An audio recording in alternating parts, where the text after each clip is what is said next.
우리가 세상을 살아가다 보면 누구나 실패하는 순간을 맞이하게 되죠. 그 실패가 내가 잘못해서 하는 실패일 때도 있고요. 환경이 주는 좌절이기도 하고요. 그런데 중요한 것은요, 그 실패 자체가 아닙니다. 실패 이후에 우리가 하나님 앞에 어떻게 설 것이냐, 이게 사실 더 중요한 것이죠. 특별히 하나님 앞에 실패했을 때, 신앙에서 실패했을 때 우리는 어떻게 할 것인가?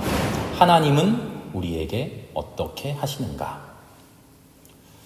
오늘 우리는 민수기에 나오는 고라의 반역 이야기를 통해서 하나님께서 실패한 사람을 어떻게 대하시는가, 그 이야기를 나눠보려고 합니다.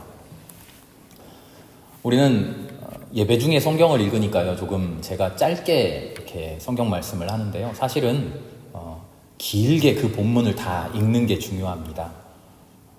그래서 저도 조금 고민하고 있어요. 오늘 이야기 같은 경우는 민수기 16장 전체를 처음부터 끝까지 쭉 읽어나가는 것이, 제가 설교 말씀을 드리는 것도 중요합니다만 우리가 성경 본문을 직접 읽는 것이 더 중요하다고 그렇게 생각을 합니다. 오늘 이야기 속에 고라라고 하는 사람이 등장해요. 레위지파 사람이고요.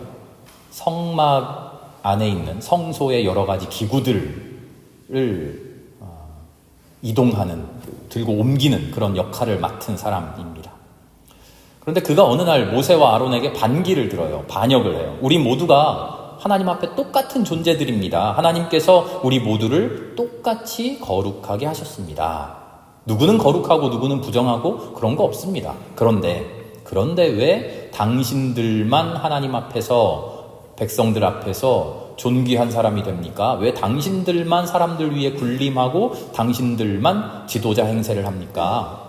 우리 모두 거룩하니까 당신들만이 아니라 우리 모두가 서로가 서로를 섬깁시다. 어떻습니까? 그럴듯하죠? 너무나 당연하고 올바른 말이죠.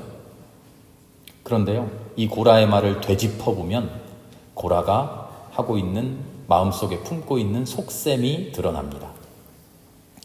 고라가 하는 이야기를 액면대로만 들으면 우리는 다 거룩합니다, 우리 다 평등한 것 아닙니까, 하나님 앞에 똑같은 사람 아닙니까? 라고 훌륭한 이야기를 하는 것 같습니다만, 고라의 이야기는요, 우리가 모두 하나님께 똑같습니다, 하나님 앞에서 우리 모두 거룩합니다 라고 하는 신앙적인 고백에서 출발해서, 그러니 우리 함께 서로가 서로를 다스립시다 하고 있는 게 아니에요.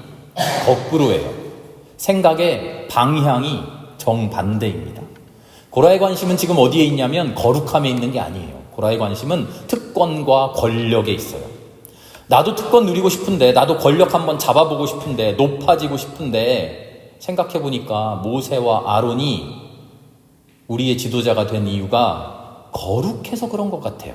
하나님이 그들을 거룩하게 해주셔서 그런 것 같아요. 사람들도 그렇게 말해요. 그래서 거룩이 무언가 생각해봤더니 이런 생각이 든 겁니다. 저 사람들만 거룩해? 하나님이 시내산에서 율법을 줄 때 우리 모두 거룩하다 했는데, 율법을 지키지 않을 때 부정해진다고 했는데 우리 다 거룩한 거 아니야? 하고 무릎을 탁 칩니다. 바로 이거야. 옳지, 이거야. 우리가 다 거룩하다고 하셨으니까 똑같이 그 권력을 나눠 가지자라고 말하자. 관심은 어디에 있어요? 거룩함에 있는 게 아니라 권력과 특권에 있어요. 그 권력과 특권에 대해서 이리저리 생각을 해보니 이 일을 제기할 명분을 찾았죠. 그게 뭡니까? 그게 거룩함이에요. 고라는요, 진짜 관심은 거룩함이 무엇인가, 거룩한 우리가 서로가 서로를 어떻게 섬길까, 그게 아니에요. 권력이에요. 고라는 레위 지파 중에서도 특히 고핫 자손이에요. 레위의 아들이 셋이 있는데요. 그래서 레위 지파는 세 가문이에요. 고핫과 게르손과 므라리 가문인데, 이제 민수기에서 성막을 짓고 성막 공사를 할 때 이 세 가문이 각자 임무를 부여받아요. 고핫 자손은 성막 안에 있는 거룩한 기구들, 그 성소에 등잔, 촛대마 하는 그런 기구들 있잖아요. 진설병, 제사 물건을 올려놓는 그런 기구들, 그런 기구를 운반하는 역할을 맡았어요. 게르손 므라리 하는 자손들은요, 성막을 짓는 기둥을 뽑고 울타리를 치고 천막을 걷고 하는 그런 임무를 맡았어요. 그런데 이 고핫 자손은요, 거룩한 기구를 운반하는데 해서는 안 될 일이 있어요. 내가 운반하는 기구를 내가 직접 만져서는 안 돼요. 제사장들이 거룩한 기구를 잘 포장해 놓으면요, 그거를 운반할 뿐이에요. 잘못해서 실수로 이렇게 직접 만지면요, 죽는다 그래요. 심지어는 잘못해서 쳐다보기만 해도 죽는다 그래요. 아마도 고라는 이 지점에서 어떤 열등감 같은 거를 느끼지 않았을까, 저는 그렇게 생각해 봐요. 제사장들, 지들은 뭔데? 똑같은 레위의 자손인데. 제사장이 되는 아론도요, 고핫 지파 중에 한 사람이거든요. 왜 자기들만 거룩한 사람이 돼? 자기들은 거룩한 물건 맘대로 다루고 우리는 왜 그걸 운반만 해? 우리는 만지지도 못하고 심지어 보지도 못하는 거야? 자기들은 거룩하고 우리는 부정한가? 아마 이런 생각하지 않았을까요? 그래서 이 일을 제기한 거죠. 제가 지금도 생각나는 어린 시절 이야기가 있어요. 중학교 때쯤인데요. 같은 반에 평소에 좀 까불까불하고 선생님 말도 잘 안 듣고 깝죽대는 그런 친구들 있잖아요. 하루는 이 친구하고 작은 일로 다퉜어요. 무슨 일인가 하면 선생님이 그러셨는지 뭐 학부모가 그러셨는지 우리 반 전체들 다 나눠 가져라 하고 학용품이었던 것 같은데 그걸 몽땅 주셨거든요. 그래서 우리 다 같이 공평하게 나눠 가지자 했는데 어떻습니까? 다 나누고 나니까 조금 남아요, 몇 개가. 그런데 이 친구가 그 남은 그거를 자기가 혼자 다 가지겠다는 거예요. 티격태격 하다가 그런 게 어딨냐? 그래도 난 가질래? 막 그러다가 이 친구가 저한테 탁 이렇게 말하는 거예요. 야, 너는 교회 다닌다면서 그것도 양보 못하냐? 말문이 턱 막혔는데 그 뒷말이 더 가관이었어요.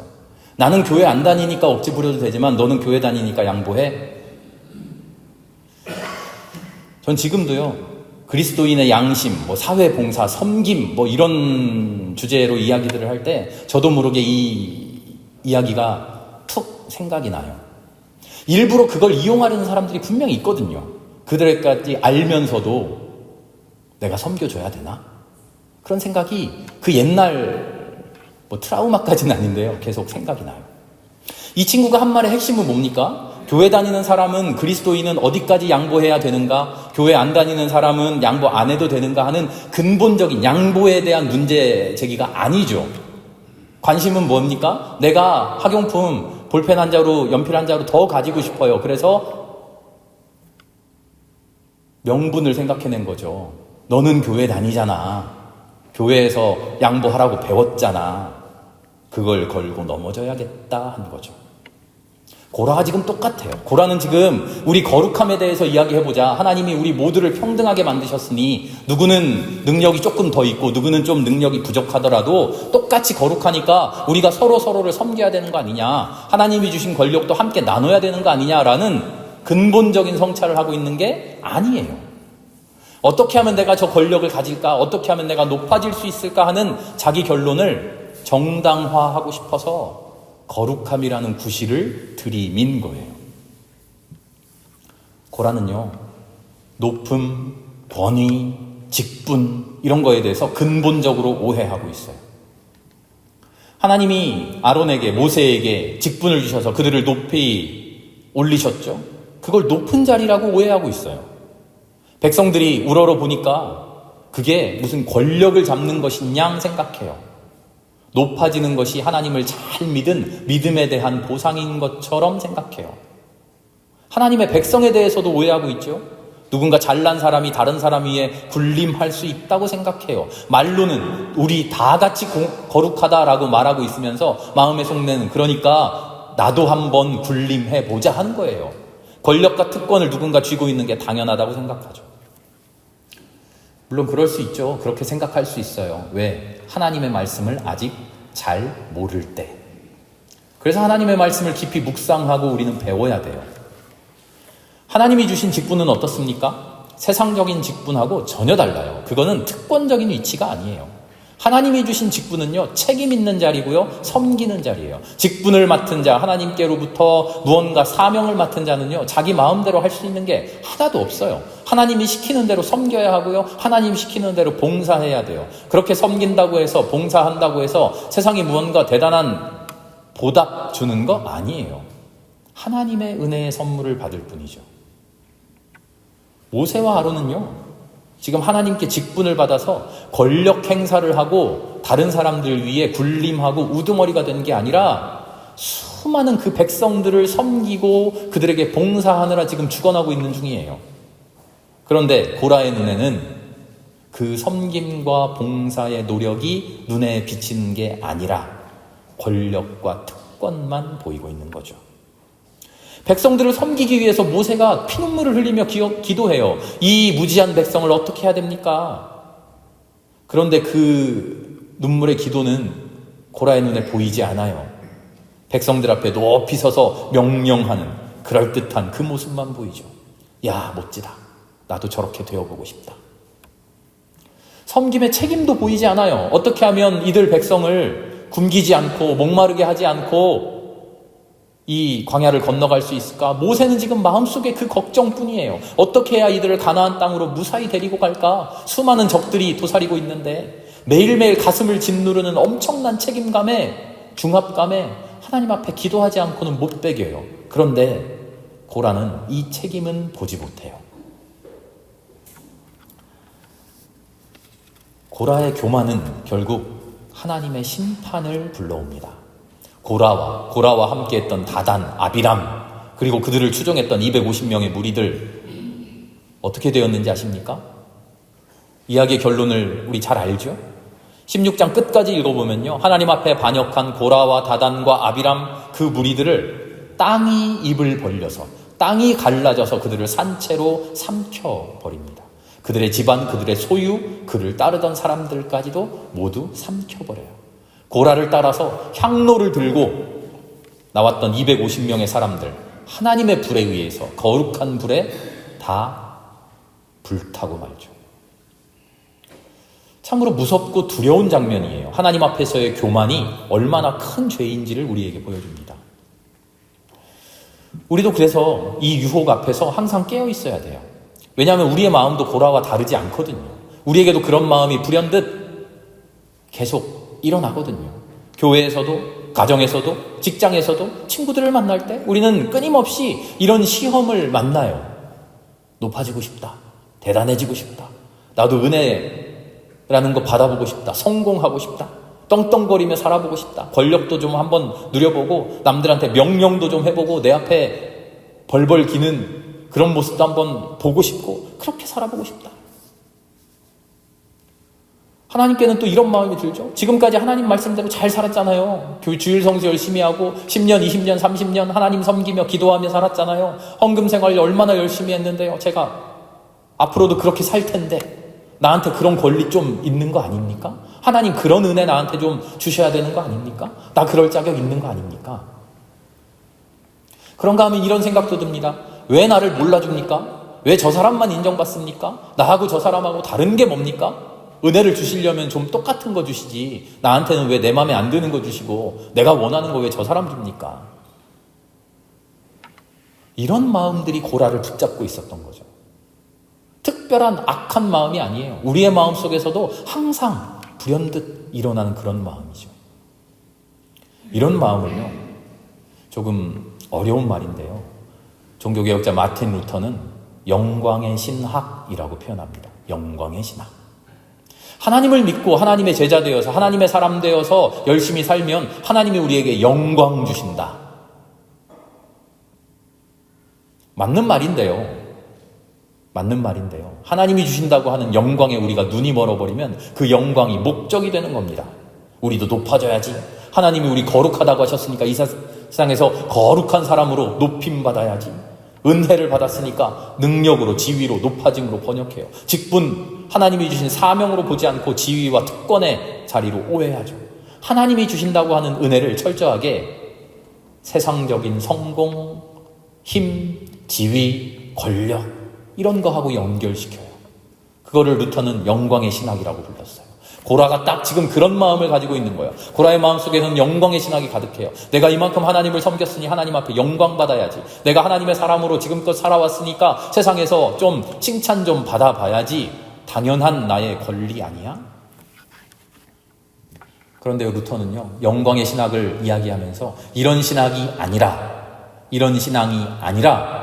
올바른 신앙은 따로 있습니다 하고 이야기합니다. 그게 뭐냐면 십자가의 신앙이에요.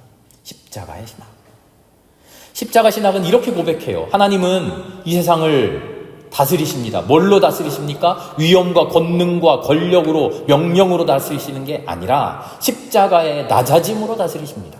섬김으로 다스리십니다. 아무것도 아닌 존재가 되어서 흙먼지로 부스러져 버리는 그런 섬김으로 이 세상을 다스리십니다. 사도 바울이 빌립보서 2장에서 고백했듯이 예수 그리스도가 누굽니까? 하나님의 형상을 입으셨지만, 하나님과 동등된 위치이지만 저 멀리 하늘 위에서 보좌 위에 앉아서 떵떵거리면서 권력을 행사하는 그런 권능을 잡지 않으시고 이 땅에 인간의 모습으로 오셔서 십자가 위에 비참하게 죽으심으로써 하나님의 뜻을 이루셨다. 루터가 그래서 이렇게 말해요. 하나님을 올바로 보는 사람은, 하나님을 제대로 보는 사람은 하늘 보좌 높이 앉으신 위엄 있는 하나님을 보는 게 아니라 십자가에 달리신 비천한 하나님을 본다. 무슨 말입니까? 하나님을 어떻게 본다고요? 저기 높은 영광 보좌에서 하고 있는 그런 분으로 하나님을 보는 게 아니라 이 땅 위에서 낮은 곳에서, 그것도 비참한 십자가에 달려 죽으시는 분으로 바라본다는 거죠. 그게 하나님의 진짜 모습이라고 볼 줄 알아야 한다는 거죠. 그런 하나님이 만들어 가신 하나님의 나라, 하나님의 나라는 어떤 나라입니까? 역설의 나라예요. 이 세상에서 좋다 하는 것들이 가득 찬 그런 나라 아니에요. 우리가 문학적으로, 비유적으로 성경에서 하나님의 나라, 저 새하늘 새땅, 예루살렘, 새 예루살렘, 금길이 쫙 깔려있고, 뭐라고 표현하죠? 온갖, 좋은 것들로 막 번쩍번쩍 빛나는 그런 세상을 우리가 성경에서 그리고 있잖아요. 문자 그대로 그런 세상이라는 게 아니에요. 하나님의 복음은 어떻습니까? 거꾸로예요. 낮아짐 속에 높아짐이 있고요. 죽음 속에 생명이 있고요. 포기함 속에 풍성함이 있어요. 예수님께서 직접 보여주신 게 그거예요. 예수님이 삶으로 보여주신 것은 내가 이렇게 살았으니 너는 잘 살아라 하는 게 아니에요. 내가 이렇게 죽었으니 너는 죽지 않고 죄 용서 받는다 하는 게 아니에요. 너도 이렇게 살아라 하는 거죠. 우리가 그 지점을 오해하면 안 돼요. 하나님이 낮아지셨습니다. 하나님이 비참해지셨습니다. 예수님이 세상 모든 죄를 지셨습니다. 아이고 우리 예수님 얼마나 아프셨을까? 그래놓고 뒤에서는 예수님이 다 몽땅 아파주셨으니까 나는 하나도 아프지 않고, 나는 하나도 고생하지 않고, 나는 하나도 고난받지 않고, 나는 온전히 하나님이 주시는 복만 받아야지. 혹시 그런 신앙을 가지고 있다면 큰일입니다. 그건 철저한 잘못된 영광의 신학이에요. 하나님이 우리에게 보여주시는 것, 그리스도를 우리에게 보내주신 것은요, 그리스도처럼 살아라 하는 거예요. 그리스도가 너의 죄를 다 용서했으니 너는 이제 멋대로 살아라가 아닌 거죠. 고라가 보지 못한, 혹은 우리가 보지 못할 수도 있는 하나님 나라의 진짜 질서인 것이죠. 하나님 나라의 그 질서를 흔들려고 했던 고라, 하나님께 심판받아 땅에 통째로 삼켜져 버린 고라, 그 고라 자손은 멸절하고 말았을까요? 사실은 이게 오늘의 진짜 질문입니다. 하나님을 이해하지 못한 사람, 하나님의 나라를 오해한 사람, 하나님이 주신 은혜를 세상 속의 권력이라고 영광의 신앙만 가지고 헛된 욕심을 품었던 사람, 그들은 영원히 멸망할 것이다. 하나님이 이러십니까? 민수기 26장 11절을 보니까 아주 중요한 한 구절이 나옵니다. 스치듯 지나가는 말씀인데요. 이렇게 되어 있습니다. 고라의 자손이 죽지 않았다.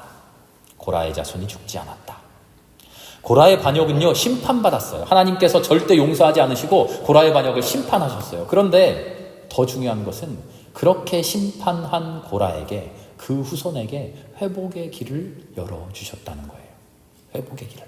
이게 복음의 핵심이에요. 고라는 실패했습니다. 그러나 그 실패로 끝나버리지 않았어요. 하나님은 죄악을 심판하셨어요. 그러나 은혜로 새 길을 열어주신다는 거예요. 실패가 끝이 아닙니다. 제가 오늘 말씀 제목을 적어놓고 프린트를 다 해놓고는 설교 말씀을 다시 이렇게 돌아보다가 제목을 또 잘못 지었구나.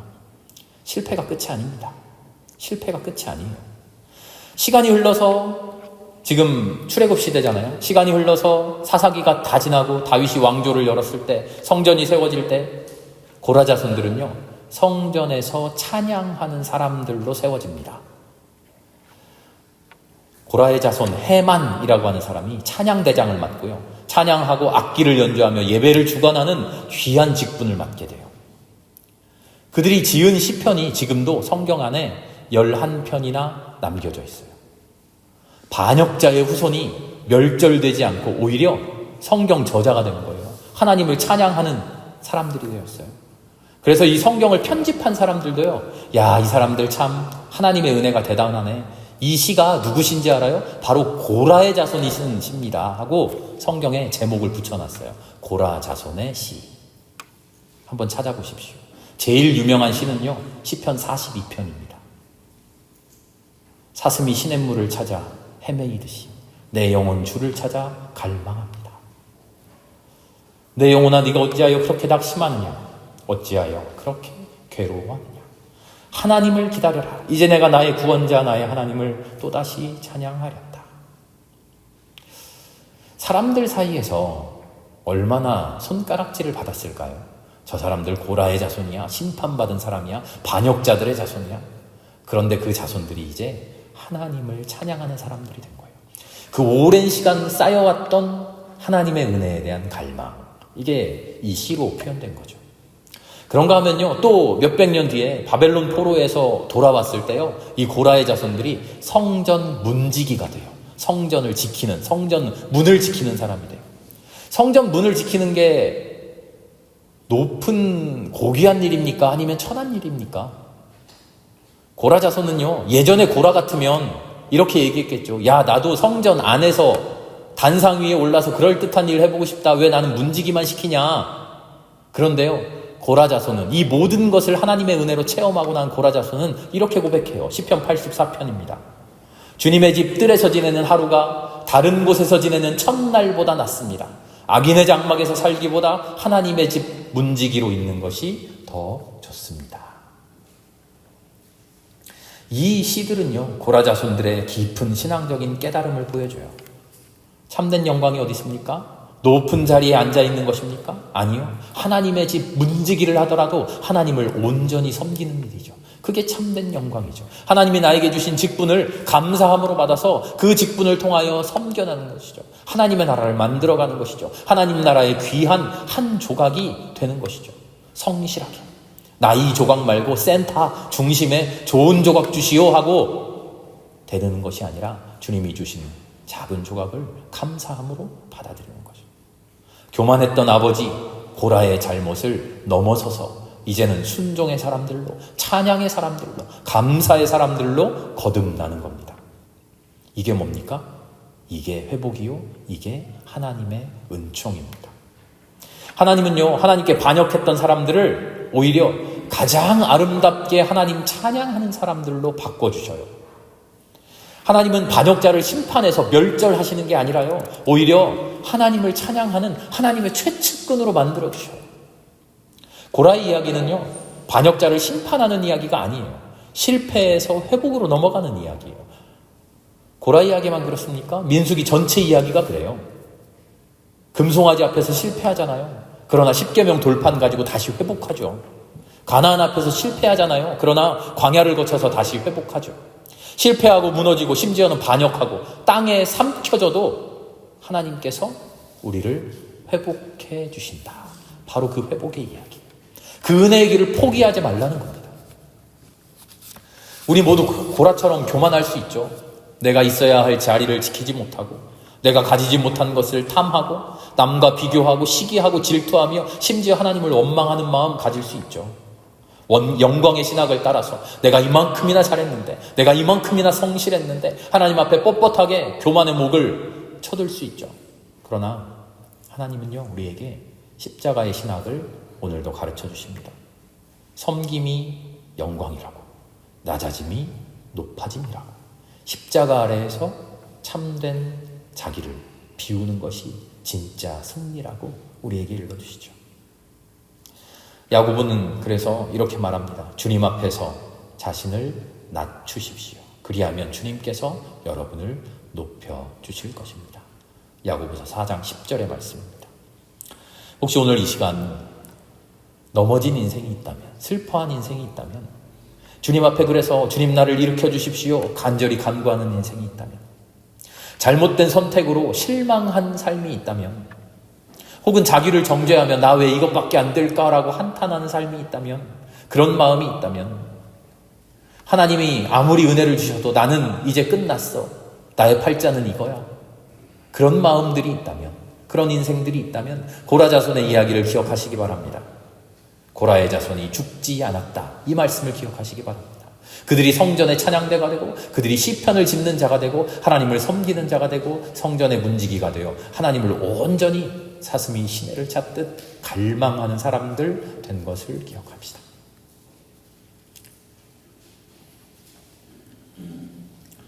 하나님은요, 넘어진 자를 다시 세워주십니다. 우리가 어떻게 넘어졌든 어떻게 실패했든 반드시 일으켜 세워주십니다. 일부러 넘어뜨린 사람도 다시 세워주십니다. 그 회복의 자리에서 우리 주님을 만나고 기쁨으로 찬양할 수 있는 저와 여러분 모두가 될 수 있기를 주님의 이름으로 축원합니다. 함께 기도하겠습니다. 하나님, 교만했던 고라의 마음이 우리 안에도 있음을 고백합니다. 내 안에 있는 그릇된 욕망을 내려놓습니다. 실패한 나를 정죄하지도 않으시고 회복의 자리로 다시 불러주시는 주님의 은혜를 찬양합니다. 오늘 나에게 허락해 주신 자리에서 충성할 수 있게 하여 주시고, 문지기라도 좋으니 주님 곁에 머무는 기쁨을 누리게 하여 주시옵소서. 십자가 아래에서 우리를 높여주실 그날을 소망하며 겸손히 살게 하여 주시옵소서. 예수님의 이름으로 감사하며 기도드립니다. 아멘.